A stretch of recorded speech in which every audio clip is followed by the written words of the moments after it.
बिस्मिल्लाहिर्रहमानिर्रहीम। अस्सलाम वालेकुम नाज़रीन, आप देख रहे हैं बी वॉच न्यूज़ और मैं हूं नयाब अब्बासी। सबसे पहले आपको आज के प्रोग्राम में वेलकम करेंगे। आज के प्रोग्राम में हम एक इंतहाई अफसोसनाक, तकलीफ दे और दिल दहला देने वाले वाक़े पर बात करेंगे। सना यूसुफ, जी हाँ, सना यूसुफ, जिनका ताल्लुक़ चित्राल से था और इस्लामाबाद में रिहाइश पजीर थी।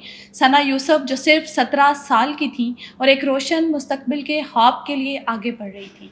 इस्लामाबाद के सेक्टर G13 में रिहाइश पजीर थी और सना को बेदर्दी से कत्ल कर दिया गया। जी हाँ, 2 जून 2025 की रात को सना यूसुफ का बेदर्दी के साथ इस्लामाबाद के सेक्टर G13 में कत्ल किया गया।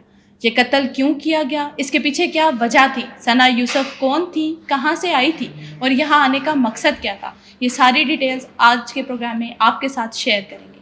तो चलते हैं डिटेल्स की जानिब।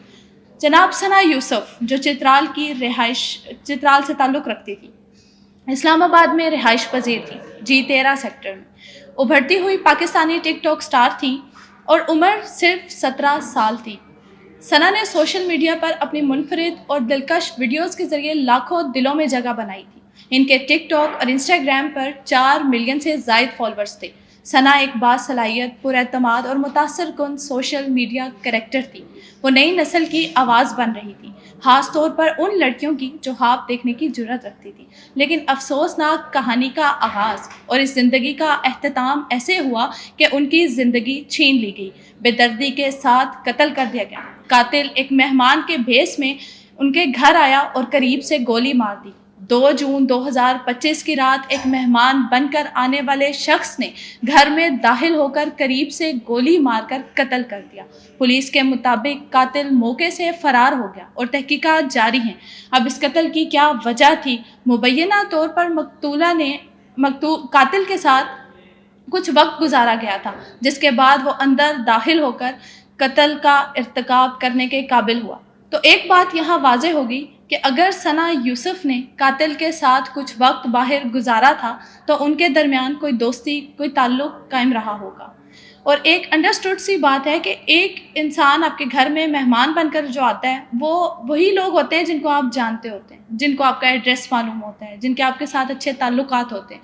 तो सना के साथ भी ये वाक़या कुछ इसी तरीके से पेश आया।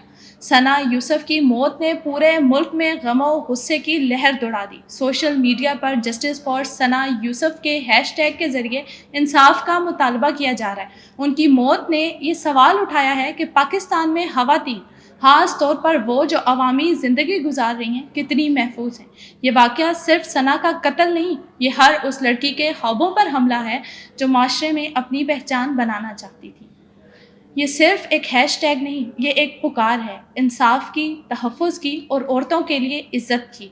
आज का प्रोग्राम एक आवाज़ है, एक याद है, सिर्फ सना की याद नहीं बल्कि एक मुतालबा है कि सना के कातिलों को सज़ा मिले। आज हमने सिर्फ सना को याद नहीं किया बल्कि उस दर्द को महसूस किया जो हर उस लड़की के दिल में है जो आज़ादी से जीना चाहती है। नाज़रीन, अब सवाल ये है कि क्या हम सिर्फ अफसोस करके बैठ जाएं या कुछ ऐसा करें कि कल कोई सना यूसुफ ना हो। इंतहाई अफसोस के साथ कुछ ऐसी टिप्स हैं जिनके बारे में तमाम लोगों को पता होना बहुत ज़रूरी है।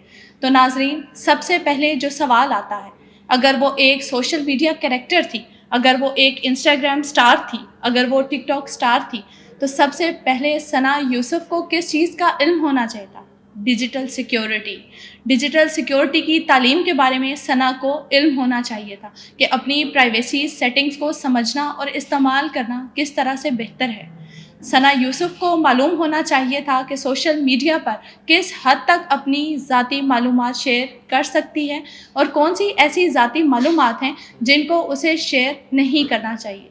दूसरी बड़ी चीज़, साइबर हरासमेंट के खिलाफ शऊर, अवेयरनेस कैंपेन्स चलाई जाएं स्कूलों में, कॉलेजेस में, ऑनलाइन प्लेटफॉर्म्स पर, ताकि किसी को हरासा करने की जुर्रत पैदा ना हो। नाज़रीन, इसमें एक इम्पॉर्टेंट रोल हमारे पेरेंट्स भी प्ले करते हैं।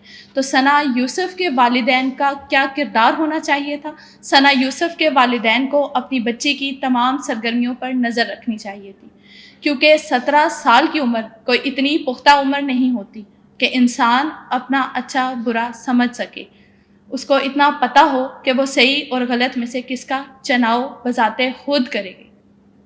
اپنے بچوں پر اعتماد کرنا بہت اچھی بات ہے، لیکن اس کے ساتھ ساتھ اپنے بچوں کی سرگرمیوں سے بھی باخبر رہنا چاہیے۔ ان کے جذبات، دوستوں اور ڈیجیٹل لائف کو سمجھنے کی اشد ضرورت ہوتی ہے۔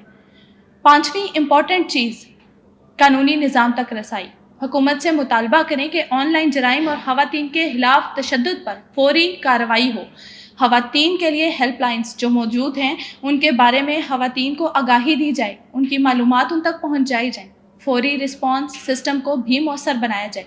ناظرین، آج کا پروگرام اختتام کی طرف اس دعا کے ساتھ کہ اللہ تعالیٰ ثنا یوسف کی مغفرت فرمائے اور اس کے خاندان کو صبر دے۔ اللہ تعالیٰ ہمارے ملک کی حفاظت فرمائے، ہمارے ملک میں عدلیہ کا نظام اتنا مضبوط ہو جائے کہ کل کوئی اور ثنا یوسف جیسا واقعہ دیکھنے کو نہ ملے۔ فی الوقت نیاب عباسی کو اجازت دیجیے۔ اللہ حافظ۔